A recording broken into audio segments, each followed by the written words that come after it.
Yes, I switched them.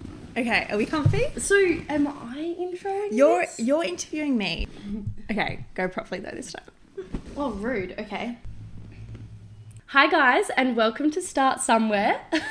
This week is a bit of a change up because, as I'm sure you're hearing, this is not Isabel's voice. My name is Sophia Bernardi, and I'm going to be interviewing Isabel on this episode. Sophia has taken over the podcast today. So we just thought we'd mix it up. An episode that is different to what we are used to. As Sophia just said, she is going to ask me, is it 6 questions? Yep. I have no idea what the questions are. Shout out to Ebony, a wonderful friend of mine, for coming up with this idea and also for giving us the questions for this. So thank you, Ebony. I'm very excited to hear these questions. I don't really know what to expect. But yeah, basically we just want to mix it up. This is more of an insight. I mean, I'm not sure what you're going to ask me, but I'm just gathering an insight for you guys to know another side of me. I don't know, to know. I'm sure Ebony has some juicy questions there. I'm no doubt about it. This is just a bit of a fun episode. So Sophia is technically the host today and I am the interviewee. Yes. Happy to be here. Thanks for having me. No worries at all. No, I'm super excited. Let's jump straight into it. So, what was it for you that drove you from the contemplation stage to actually starting somewhere? This is funny. I got this question. Someone actually commented that on one of my reels today. I got a very similar question, like, what was it that got you to start? And what I replied to them is what I'm going to say now is I just got really sick of my bullshit and sick of my excuses. And I just had this incredible vision and dream and idea I wanted to create for myself. And I was just sick of playing it small and having excuses and being like, oh, later, when this happens, when I look like this, when blah, blah, blah, like XYZ, insert any other excuse. I just got sick of that. And I'm like, okay, I actually need to start to take the steps forward. Hence the whole brand, like, start somewhere. It's starting with that first step. Like, what can you do right now? And then you just get momentum from that. So get so sick and tired of your excuses and you will eventually start. If you are at a place where you keep, like, my biggest pet peeve is like when people just talk and talk and talk, but they're not taking the action. It's because they're clearly not sick enough of the position that they're in and they're content with staying that way. And it's like, not many people actually have, like, the confidence, the determination, the motivation to take that step forward. So just ask yourself, like, are you chill with just staying in the same place that you are right now? And is that just for any situation in any area of life? If you're just not fully satisfied and you want more out of life, it's just no matter what position you're in right now, just make that decision to start, even if it feels uncomfortable and all of that? I believe so. Like, everything is such a ripple and like, it's just like, yes, business, you can kind of find what the next steps are, but also just in life, like, if you're wanting to attract, a new group of friends, or you're wanting to, get a relationship, or you're wanting to change your job, like, it doesn't matter what area in your life it is. It truly is just starting. Amazing. I love that so much. So you are known in the podcasting space for your relatability and vulnerability, with listeners often sharing, that episodes feel like a coffee date with a friend, which is really funny because we're literally doing that.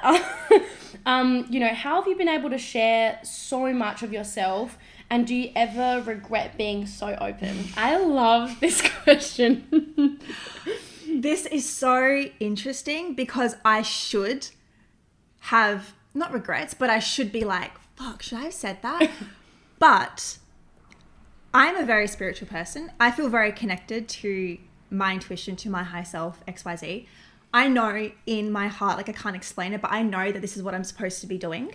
And the more I step into this space, the more vulnerable I get, the more I share, the more I open up, the more stories I tell, the more confirmation I get that I'm on the right path and I'm doing what I'm supposed to be doing. And then when I do receive messages, like you just shared, from listeners, from clients, from whatever it may be, being like, oh my God, like, this is me, you remind me so much of myself, like, you're speaking exactly what's in my mind, like, that is confirmation that I'm supposed to be doing this work and what I do. And, like, on such a big, like, a grand scheme of things, like, this is, like, my mission and my purpose. And I think, like, vulnerability, I'm gonna butcher her name, Brene Brown. Oh, yeah. I shouldn't butcher that, I kind of said it perfectly, but I admire and adore her work so much. I'm reading a book now of hers. I've read pretty much all of her books. Actually, on the plane when I was in Europe, they had like this is how like lame I am. They had like this 6-part like podcast series that she was doing this whole talk all about vulnerability and emotions. And I just found it so... Is this her TED Talk? It wasn't a TED Talk. It was kind of like it was like a 6-episode like podcast series. It was like a talk show. And I just think it takes so much courage to be vulnerable, and you're just inspiring and impacting people when you can do that. And like confidence comes from that as well. So in terms of like regretting, no, because I'm like, I just step more into my truth more and more. And I'm just at such a point in my life where I'm like, there's no inch of like people pleasing in me, which is like so refreshing. And like just not worrying what people think. Like it's just such a refreshing place to be in. And that truly comes from like being open and vulnerable and having that courage. And like you're only ever going to get rewarded from being vulnerable and expressing your emotions. And like, yeah, not just in my podcast, but in real life. Like if I'm being vulnerable with somebody about emotions or setting a boundary or like whatever it may be, like you're only going to reap the benefits of that. It's just having trust in yourself. Yeah, I think that's amazing that you feel so confident and comfortable to just share exactly how you're feeling and what's going on, whether that is, you know, a good thing or more of a challenging thing in that moment. How do you feel though when you've shared something that maybe didn't go the way you wanted it to or expected? So you kind of put something out there and then like that didn't happen. Do you feel any discomfort around that? Or do you feel like, no, this will be amazing to look back on, like really voiced in the moment these things I wanted, and seeing how you might not realize it in that moment, but later on you'll be like, oh, this is why this happened, and kind of be able to look back on your life in real time almost. Yeah. I'm not sure if that scenario would apply for the podcast. Like I don't regret any content, or I mean, not that I go back and ever listen to my own episodes, but you know, One day you might. I might one day, like maybe my kids one day will listen back. But yeah, like I think in terms of what I've shared on the podcast, like obviously I don't share every single intimate detail about my life. I keep a lot of stuff private. So I am very mindful about what I share on the podcast, but an example came into my mind just then, like it was more in a personal example, which you can probably think of like what that was. And that was like so uncomfortable for me because I was super vulnerable and open with somebody and I didn't get that in return. And I just sat in the most discomfort phase. But then I recorded a podcast all about the power of vulnerability and the lesson I learned from that. So coming back to, I know this is just completely like my mission and my purpose, like why I'm doing so much of the work I do, because I always tell myself like if I embarrass myself, if I'm awkward, if like anything else like XYZ, I'm like, how can I turn this into content? How has somebody else been in this position? Like how can I share my lessons and learnings from it? That's just always my mentality. So you're going to experience discomfort. If you don't, then like you're clearly not being bold enough and taking steps forward. Like coming back to the first question, you're clearly just like not sick of your own shit. So just ride out the discomfort. Like it's going to be there, but just get curious with it and don't be too harsh on yourself. But it's going to feel icky for sure. I love that you can, feel like embrace the discomfort and do it anyway, because I think on the other side of that, like you were speaking about the power of vulnerability, there is just so much power in that, like your level of awareness, your level of self-trust, self-love, and there's just so much expansion in leaning into that as opposed to not sharing things, because then it's like, you've got this fear that it might not happen, or you don't believe in yourself or the situation enough to really put it out there. So I think that's amazing. You can lean into that and give your listeners permission to do the same. Yeah, vulnerability, it's your superpower. Like I just tell myself that. Yeah, I think that's what I titled the episode, because like, and same with like owning your story, like no one else can do that better than you. So just like be vulnerable, it's your superpower. And if people like judge or critique, like they're just not meant to be in your life. 100%. Don't let that get to you. Amazing. So understanding the masculine and feminine energies has been a huge journey for you in both your life and in your business. What is your relationship with the feminine like now, and how has this changed over time? Gosh, how do I answer this question? How has it changed over time? So... Well, let's just start for a second. Do you feel like which energy do you feel like you've spent most of your life in to start with? I feel that a masculine has always been where I've operated from, because that's where I thought I had to be. That's where I thought I needed to be to feel safe, to feel secure, to run a business. Like, you know, be empowered. Like that's how I used to associate being empowered, was being in your masculine. However, of course, like being a female, being more in our feminine energy, in our feminine flow is like the core of who we're supposed to be. And like when I really reflect and look at me as a person, like I'm such a girly girl to a T. So it makes sense for me to really fall into that more so. Like I'm not really more tomboy qualities, more very girly qualities. And so the more I could kind of fall into that feminine energy, which felt like not uncomfortable, but just like, I guess, very different, because that's not what I was used to. And it really is like that receivership and like accepting things and like flowing obviously as well. So receivership was such a big thing for me, which even when you and I were working together, like exactly, like especially with money mindset and being more like, I was so resistant to being in this receivership. And now, because I've just done like an intense amount of work on myself, not in a bad way, in a great way, and I can now just like totally be in that receivership energy, and it just serves me so well. Like I just love being in my feminine so much, and I can channel all my masculine into my business. But then like that's it, like when it comes to decision making, like, you know, maybe organizing a dinner with like some of my girlfriends, like I'm like, you guys decide, you guys book, like that's like more masculine, because I just prefer to be in my feminine, like that's just me. So that's amazing. You've sort of learned more about both energies and when to use what. Yeah, and just, utilizing all my masculine when it comes to running my business, yes, but then in coaching, like really being able to fall into my feminine and like be in this like really nurturing state, but then have the masculine to like build the business behind the scenes. Amazing. I love that so much. Yeah. Cool. So you help so many women to generate profit from their side hustles. Can you share the journey of how you've taken Start Somewhere from a side hustle to your full-time gig? Well, it's essentially what I teach so much in my program, Side Hustle to Profit. That was the complete inspiration for that. So side plug, if you have a side hustle, if you have an idea, a passion, whatever it may be, and you want to convert it into a profit, this is the program for you, where I teach a lot of, yes, marketing and business techniques, but also the mindset required.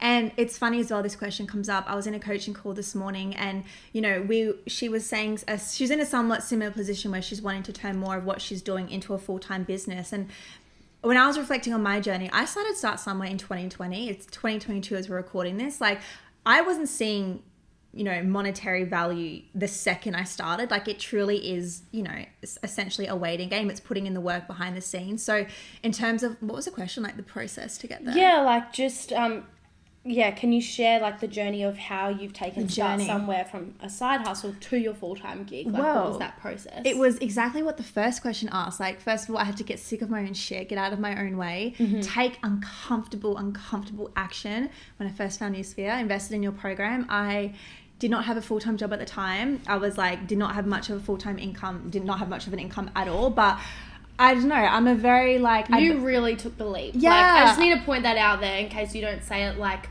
yeah, you were not in a position that was comfortable at all in terms of financial. Like you had, and it was a big investment, right? And to take that leap, like you were just like all in like straight away. Like you barely even thought about it. You're like, do you know what? Like this is something I really care about. This is what I want to do. I want to learn this. And you just like went all in and made your return so quickly. And I just feel like that is a result of just starting somewhere, literally. Even if that somewhere didn't feel or look perfect or like the right time to do it, you just did it. And I really believe that is why you got results super quickly. Yeah, I believed in myself and I invested and I made that back in 7 days. With no evidence of, like, we had just met, we caught up for coffee once. You had like very, very little evidence of like how I could support you or that you were going to get a financial return. But I think because you had that belief and you just probably were in your feminine, like trusting the energy of our conversation and the rapport, that you went all in and then got really incredible results. And like since then, that was earlier this year. That was like February, March. Yeah, and like now you're just doing so well. Like you've got multiple programs, you're helping women all over the world. I'm sort of taking over this answer, but I feel like it's like that humble moment where like you're not gonna, it's hard to like kind of say it yourself, and I just kind of want to really pinpoint like from an external point of view, I've witnessed that point where it went from a side hustle to your full-time thing, and it happened super quickly from that moment. But here's the thing I think is really powerful about what you've done is like, sure, we really want quick wins and we want amazing like quantum leaping results and all that sort of stuff, and you can have fast results, but you have to be willing to be in it for the long run, regardless of how fast it takes. And I think there's a lot of evidence from you that you were in this like for 2 years, prior to us meeting where like it was a side hustle, right?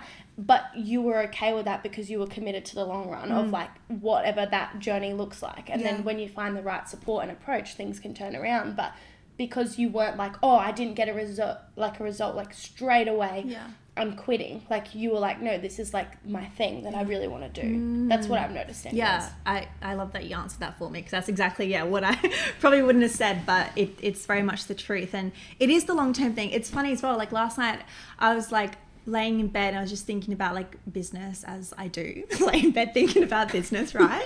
And I was just reflecting, and it's like, I've come so far in like 6-ish months, but I'm like, this is just the beginning, and there is so much more to go, and I'm just so in this for the long run. Like I had that exact thought when last you're night. in it for the journey, it's like, sure, we're all here for the quick wins, but also like there's no rush. Like I just want to do this properly and sustainably, and sustainably. And so important. Coming back as well, like the book that I'm reading by Brené Brown, it's so interesting. Like I just found this book and it's just come into my life at a perfect time, and it's all about the life of a creative, of a storyteller, like that kind of concept. And it's like you have the beginning phase, and then the middle part, it's like the messy middle part where it's darkness, and it's just so, I resonate with it so much, because you're just in like essentially this analogy, like in this dark room, you don't know where you're going. Well, you essentially know where you're going, but you can't see, and it's just like you're just trusting in yourself, and it's just having this self-trust. And it's like, I've come so far, it's not even an option to go back. Like I can't even go back, like that back doesn't even exist in my life. It's just forward, and like I can't always see where I'm going, but like I can see the next step because I just look down and I can see it, but I cannot see like this time next year, like, oh my god, I can't wait to see what I've done by then. But it's like I have a general idea, but at the same time, like it's just taking that next step forward, and like you're going to feel like somewhat in the dark, but as long as you have like support and coaches and mentors and podcasts like this and YouTube videos and audibles and like whatever else that's going to help you get there, like that is just what is going to help you believe in yourself, that you are in this for the long run. Like this isn't just like some fun little like hobby I'm going to quit in a month from now. Like this is the real deal. Like we're building businesses. Essentially, like how you went from a side hustle to a full-time gig was like commitment to the long run, just starting even if it was messy, and then being really present for the whole journey and just like moving forward rather than focusing on what might happen. Belief in yourself.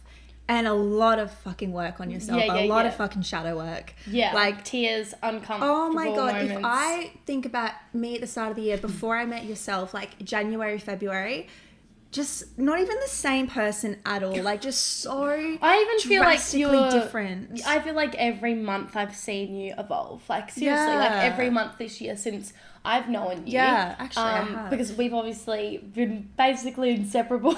Yeah, we're kind of like low-key codependent. Basically. It's a healthy friendship. Definitely. And so I feel like I've really been there you've been like front row. VIP seats of like this whole journey of like seeing you go from side hustle to killing it in your business. And I've seen you evolve like to tears, friendships, other business collaborations, relationships, friendships, everything. Like betrayals, breakups, the everything. Whole thing. And like I just feel like the way you've navigated certain things, attracted certain things, handled certain things, it's all as a result of that inner work that you've been doing on yourself. Because when we do mindset and energetics, like that is not just correlated to business, that's correlated to your whole life. And so I think doing this inner work on yourself has so many benefits, and just your perspective, your outlook, your belief on what's even possible for you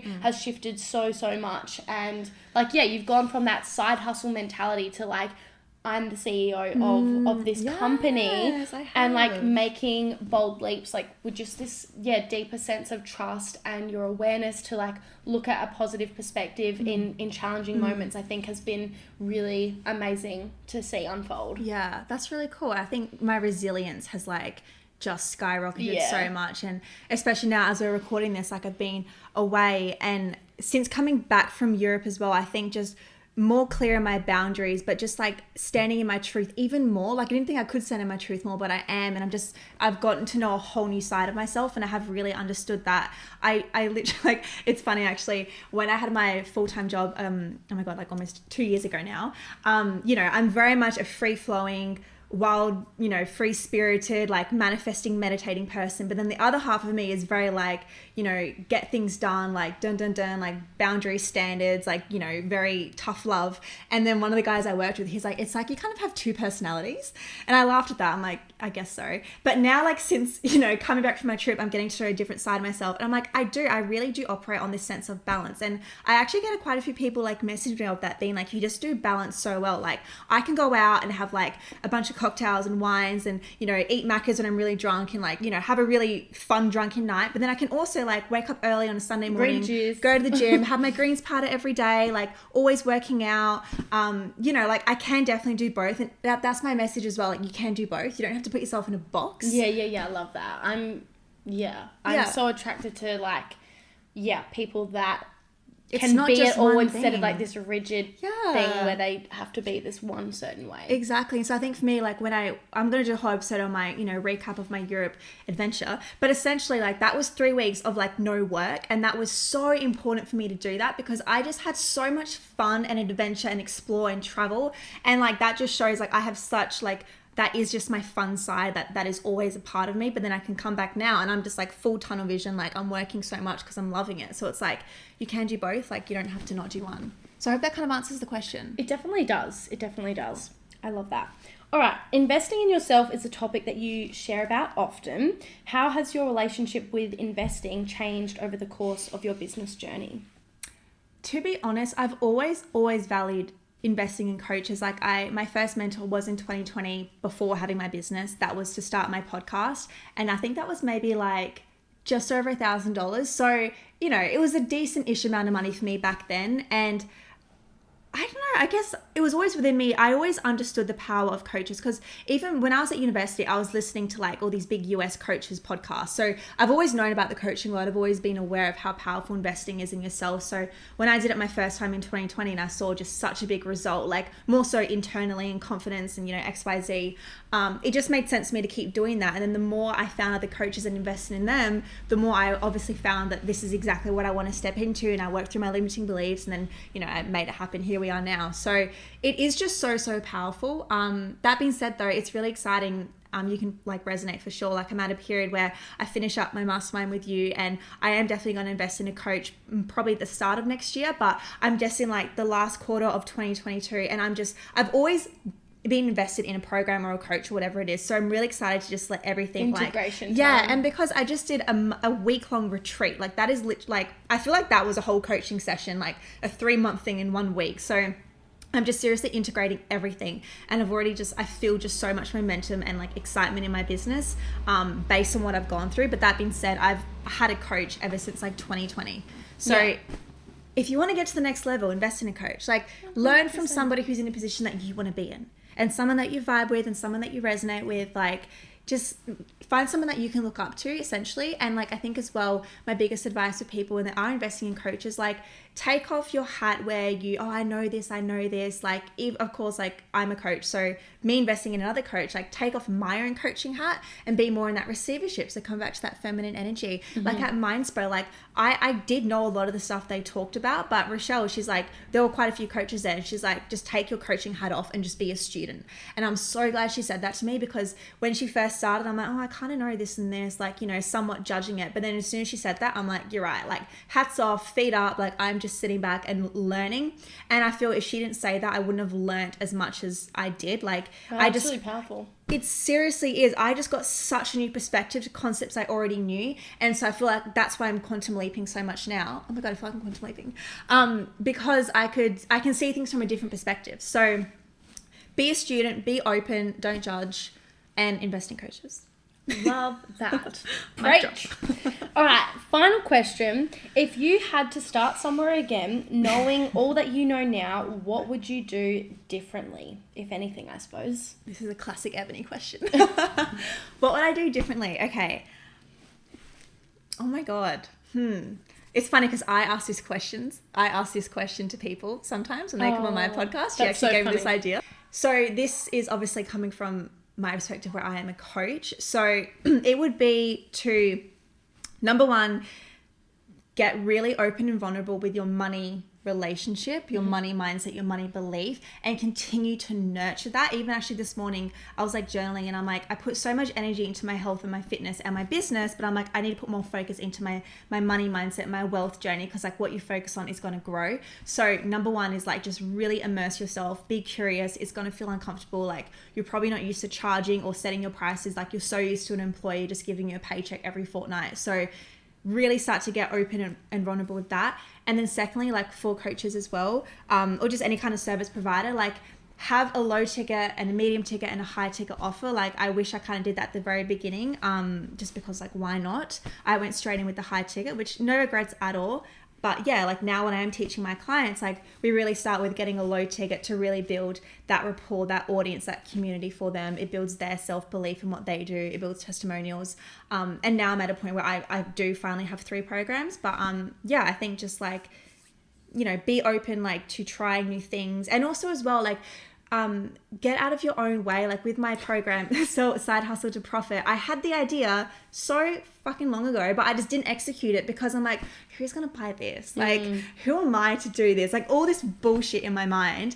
And I'm like, I don't want to waste my time. Like, and then no one's gonna buy it. That's what I kept telling myself. I'm like, I'm not gonna waste my time. But I'm like, just fucking do it, because you're gonna learn. Like if I made it and no one bought it, I'm going to repurpose that in the future. Like, it's not a waste. Like, That's nothing. what I tell my clients. I'm like, literally just start. Yeah, like, just do it. Pretty much, I really value what I do and I want it to be amazing. Like, I have a high standard in that sense. But at the same time, we are our worst enemies and can seriously get in our own way. And so if I have an idea, I act on it. Like, I put it out to the world. I'm running a 3-day challenge, more info to come. Before I've even done anything, because then I'm forced to do it and like find a way, rather than waiting until like, you know, what I do you know what I mean? Like and I do that with programs and everything. Like when I had the idea for my mastermind, it literally started off with me putting 4 one-on-one clients that I had in a group chat. And I was like, hey, rather than like doing this all one-on-one, I'm just telling you all the same thing. Like, why don't I make it more affordable and I can give you more, and we do it in a group program? They all said yes, had my biggest day in business. And literally the program was nothing. It was a Google Drive folder that I added things to as it went, and a Facebook group chat. Yeah. And now there's like 4 calls a week and like all these things, right? And like, but I didn't wait until I had everything set up and it was perfect. Yeah. They still all said yes because of the energy, the intention, the belief and all that sort of stuff. Yeah. And there was nothing to it. And now it's a super, super, super successful program. And I think that's just as a result of like, not waiting until things are perfect and ready. Like, so you can still have a high standard, but just start, which is like your whole message. I just kind of wanted to share that because that's something you and I have in common, is like, we literally just do it and then we figure it out like after we've put it out there. And I think, when you wait until it's the right time, you're ready, all that sort of stuff, you can seriously like get in your own, and somebody else might beat you to it. Like, just do it. And if you feel that like inner like feeling of like, oh, that's a good idea, act on it straight away. Like literally act on it straight away. Yeah. Perfect doesn't exist. Like waiting for the flashy programs and software, like that used to be me as well. And like, I'm the same. Side Hustle to Profit, it started with a Google Drive. Yeah. And I'm just sending a link and I'm just like, you learn as you go. Like if you don't take that first step, you're never going to learn what works and what doesn't work. Therefore, you're never going to get to where you want to go. Mm-hmm. So like, just come back to the first question that you asked yet again. Like, are you sick of your own bullshit? Are you happy just to wake up and be like, yeah, I'm going to do this one day and I'm going to do this one day and I'm going to do this one day? It's like, when is that one day? You know? I feel like everyone that is listening or watching this right now. By the way, we're on YouTube, guys. So link in bio to watch on YouTube. So whether you're watching or listening right now, if you have this little feeling inside right now in any area of your life where you're like, shit, this is not the way I want it to be, I highly recommend you make one decision today towards that. Whether that is reaching out to Isabel to work with her, or whether that is starting the damn thing that you've been thinking about all year, whether that's finally paying for the gym membership that you've been really wanting to do. Like whatever it is, if you're sitting here listening to this, because this has been the reoccurring message over this entire episode, I really want you to make one decision. It can be the smallest thing, but I feel like if you're listening still all this way, there is a reason for that. And that's because there's something you need to start. There's something you need to decide. There's something you need to shift. And now is always the best time. Whenever you wait, like, that's just the worst thing you could do, essentially. Perfectly said. And momentum, like, once you do one thing, you know that feeling you have a to-do list? Compound effect. Exactly. And you're like, oh, I can't be bothered doing the to-do list. There's like weird resistance. You like, just do the thing, like build that determination within you. You tick one thing off that list. You're like, what's next? You have this momentum. That's why, like, you just gotta start with the easiest thing. Yes. Like when people always ask me, like, what do you do to, like, overcome procrastination? And it's like, I get that feeling of like avoiding something, but then as I just need to actually be like, just do it.